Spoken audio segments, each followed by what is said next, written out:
ಕಾರ್ಯಕರ್ತರಲ್ಲಿ ವಿನಂತಿ ಮಾಡ್ತಾ ಇದ್ದೀನಿ, ಒಬ್ಬರು ಮಾತ್ರ ಕೊಡ್ತಾರೆ, ಅವ್ರು ಮಾಡಿ ಅವರು ಪುಷ್ಪಾಭಿಷೇಕ ಮಾಡ್ತಾರೆ, ಎಲ್ಲರೂ ಮಾಡಕ್ ಹೋಗ್ಬೇಡಿ.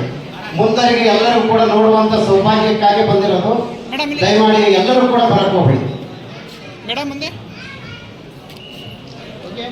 ಪರಮ ಪೂಜ್ಯ ಪುಷ್ಪಗಿರಿ ಶ್ರೀಗಳು ಇಲ್ಲಿಗೆ 18ನೇ